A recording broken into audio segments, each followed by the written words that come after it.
My favourite Fabio product that I'm aware of is called A Time for Romance. It's a straight-to-video film, released in 1993, containing 3 separate stories, all with a declared desire to make female hearts throb. Hi, I'm Fabio. I'm so pleased you decided to spend some time with me. This program was created as a very special gift for all my friends. Please, come with me to the world of romance, where every woman's fantasy can come true. Feels a bit like an OnlyFans kind of gift, in the sense that we're meant to pay to receive it. If we give him the required amount of money, our fantasies will come true. If we're women. This is for women. Clearly there is a market closer to face value for some women, and if I ever meet a woman I'll make sure to ask her why that is. The front cover establishes a USP for the video. The first romance video novel. It's like a novel, but a video, which is what a film is. Maybe an element of labelling it this new way is that it's too short to be a feature film, running at around 33 minutes. But then it takes a lot longer for me to read a novel than watch a film normally, so I don't know. Perhaps it suggests some added element of interactivity, but there's none of that present. The link is that the 3 stories told are presented as the works of a fictional romance novelist who's having writer's block. All of these stories have been written by Marilyn Campbell, a real-life romance novelist, so perhaps it's life imitating art a bit here. Slow-motion shots of writing paraphernalia are shown, littered across the room along with pictures of Fabio. I guess it makes sense that a passionate romance novelist, not just doing it for the paycheck, would be obsessed with him. We then see the actress portraying the romance novelist in bed, tossing and turning, kicking her legs. And I don't know, it's a small detail, but as the camera zooms up, her eyes are wide open. As the writer sorts out her notes at her desk, she picks up a large, cumbersome bottle of water, which I guess she just glugs from with both hands. The writer taps at her pad of paper with her pen, which is the universal sign for an inability to write words, and becomes overwhelmed with the thought of writing within about 3 seconds. But that's understandable. It would be pretty avant-garde if she tapped that pad of paper for half an hour. She reaches out of shot and grabs a picture of Fabio and says, "Maybe I should use him as the hero of my next book." Yeah, that might be a good idea. The romance novel guy you're obsessed with, and have pictures scattered across your coffee table of, that we've now learned up to this point had nothing to do with your current project. The only problem is, I can't decide what time period to use. I can't imagine that causing so much writer's block. The characters still need to do something regardless of what time period they're in. Surely that's the real issue. I guess we all work differently in the formative stages. Hopefully she's got some time to figure this stuff out. My editor expects something today. So she's being expected to finish at least a chunk of a romance novel today, and she's pissing about in bed with her eyes open. And she's got nothing so far. How long ago was this assignment set? And the stumbling block is what time period it should be in. Her editor is incredibly charitable. And here it is, here is the breakthrough. Maybe a Viking. Yeah, a Viking. Just like that, problem solved. I wish I could make money as easily as this woman does. We launch into a visual depiction of what the idiot savant is manufacturing. It flows through her with such incredible speed now, so I guess this is what the editor sees in her. I open with him heading toward a particular castle on the English coast. A particular castle. Not just a castle, a particular castle. But not particular enough to actually say what castle it is. That will be sorted out in the second draft. But it's crucial to remember, this is a particular castle.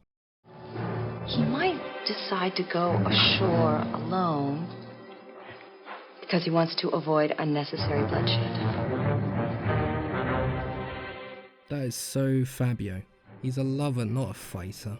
As this next piece of footage demonstrates, Fabio doing a clunky little jump from a felled tree. He discovers a more competent swordsman talking to himself. Appears to be an American actor doing an English accent. Take that, you mongrel cur! Barbarian is no match for an English lord. Fabio shows no fear as he beats home the idea of the sword as a phallic symbol. That is a big sword. For such a small boy. Fabio easily overpowers the American English boy and is ready to bash his sword into his skull.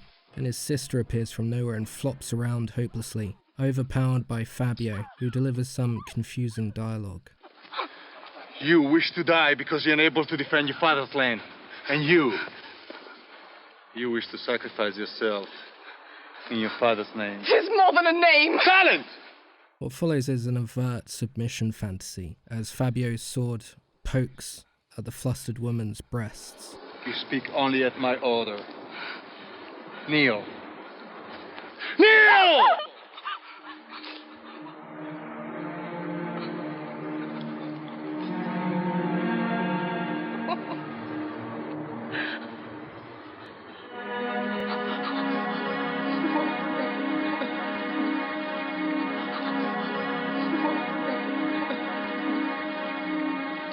You're Christians? I don't want to insult your intelligence or anything, but we're meant to be thinking about Fabio's dick right now. He tells the boy to go get a priest as his sister has a panic attack at the thought of her impending murder. She will stay under my sword until you return. You will allow her to have the sacrament of last rites? No. You will perform a marriage.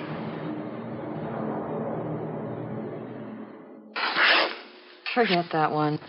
Too many Viking books this year. Yeah, there aren't that many different time periods that these books take place in, I think. But this was her breakthrough thought. Hey, maybe I could do what everyone else is doing.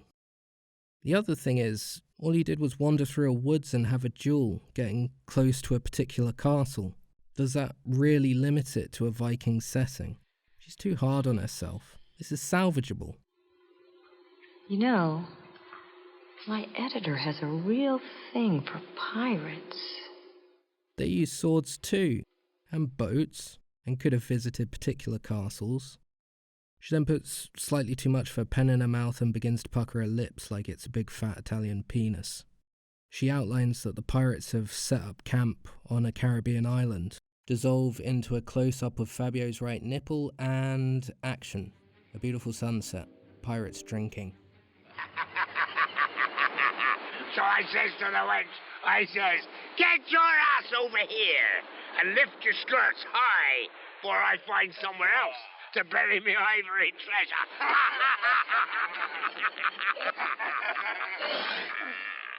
So I think the ivory treasure is his dick. Generally in this, if you're unsure what they're talking about, it's probably something to do with fucking. Then something comes in from the sea. What is that? Oh, why, it'd be a woman, Captain. What I meant was, why did you bring her here? And what is that stench? Well, the tide washed her through some animal droppings. And even though she smelled so bad, I couldn't leave her with the men. After all, they ain't seen a woman for a while. You get my meaning, Captain? I get his meaning. She's covered in shit and they all want to sleep with her. Release me! You filthy demon! Where would you go if I did? Your brother held my body back into the sea. Suffered ravishment by a band of villainous pirates. Believe me, madam, no one wishes to ravish you. Just calm down. Bring her some dry clothes and take her to be washed with plenty of soap. And the strong but, in his own unique way, respectful Fabio leaves her in the care of the guy that won't stop, in a state of drunken hysteria, sharing details about a woman he's ravished. And don't worry about him. The only eye he has is almost blind.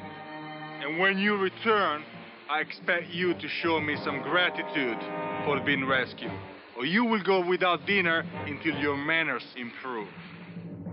After a brief chat on the beach, Fabio goes back to his tent, where the woman is waiting, and she insists Fabio help her find something more appropriate to wear. I must have something that a woman can use. Again, he's talking about his cock. Fabio cock is always meant to be at the forefront of our minds, but he does find some clothes for her too. What do you say? Thank you. You see how easy that was? What do you say? Please. The one-eyed pirate, who hasn't changed his clothes so is still covered in the shit he mentioned earlier from the woman, emerges with plates of food he's hand-prepared. Bon appetit. I told you what you have to do before you will be fed. Fabio takes a bite out of the shitty chicken leg, and it takes a little while for him to process the taste. Then it hits him all at once. This is really delicious. Are you sure you don't want some? The woman and Fabio argue over whether she should say thank you or not. Fabio seems sure he's right and she's wrong, but she is pretty convincing. What about your clothes? I had clothes of my own. Your mate stole them. That's true. That's probably how he climbed the ranks to become a captain, taking other people's views on board. The woman decides to meet Fabio halfway before burying her face in meat for an extended period of time. All right. Thank you for your protection.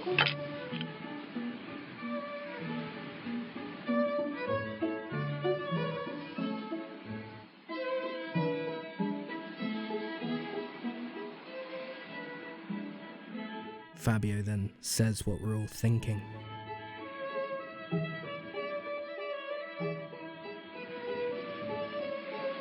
Do you play chess?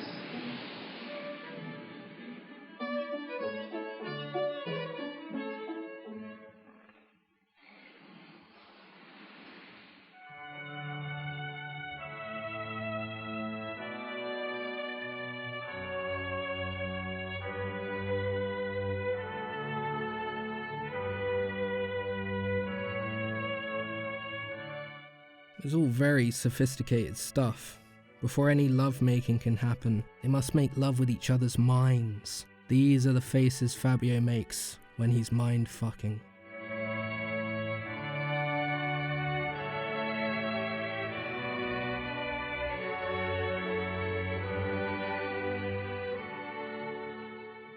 And now the actual fucking.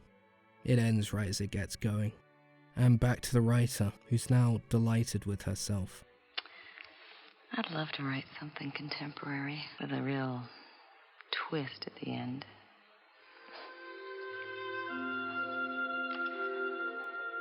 I do have a secret fantasy I wouldn't mind acting out. So the writer's going to bone Fabio herself in this one. She proceeds to tell him who he is. We certainly didn't know, so that's helpful to us. Don't you read your own news clippings? Your account. One of the handsomest, wealthiest, most sought-after men in the world.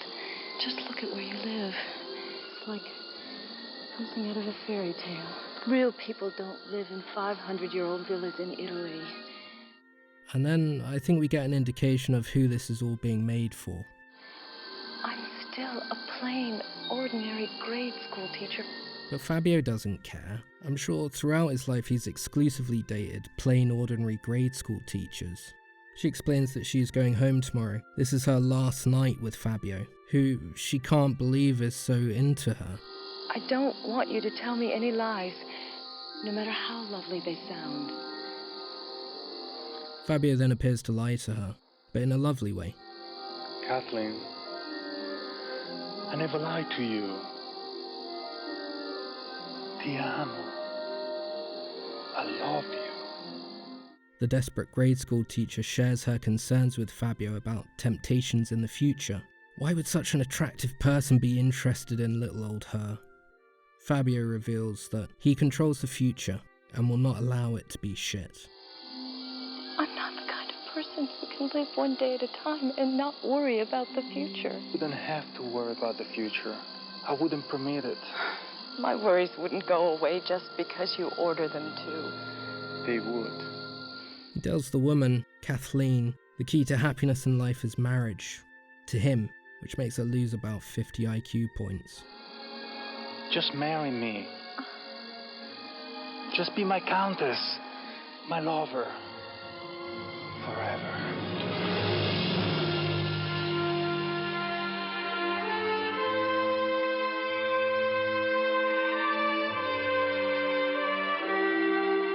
So Fabio picks her up, slow-mo fadey walks her back into the villa, where you must assume they have a pretty intense fuck session. Looks like it's still going on in the writer's head when we rejoin her in her home. She wakes up feeling pretty happy. She finds a flower that, based on her reaction, wasn't there before, and turns around to find the man that she's been obsessing over all this time, and doesn't recognize him. Fabio doesn't recognize himself either. Who are you? I don't know.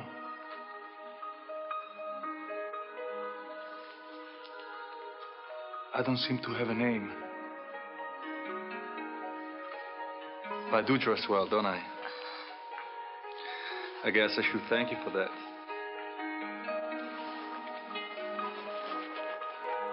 This is more my style. I don't understand. How did you get in here?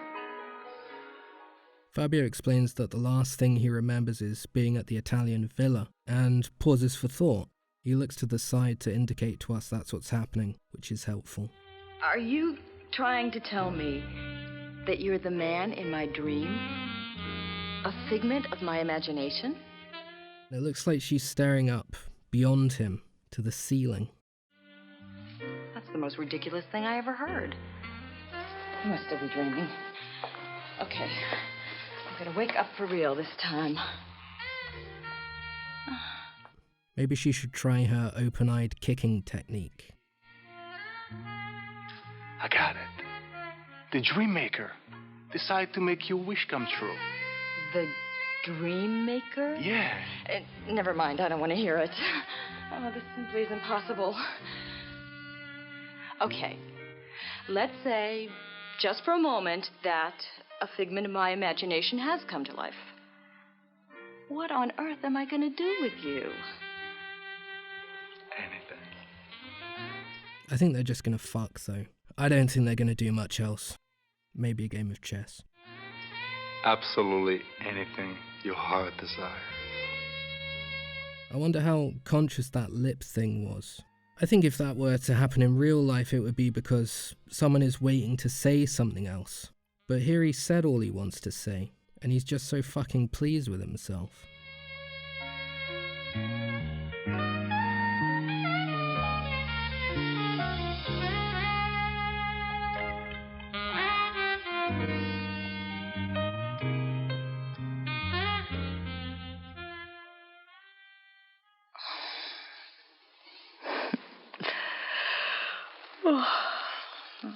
Gotta get some sleep.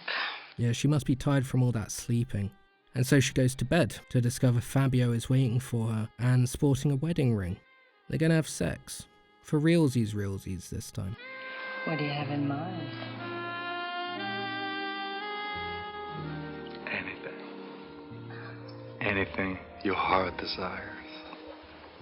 They got us twice with the Fabio coming to life thing, one after the other. Fine.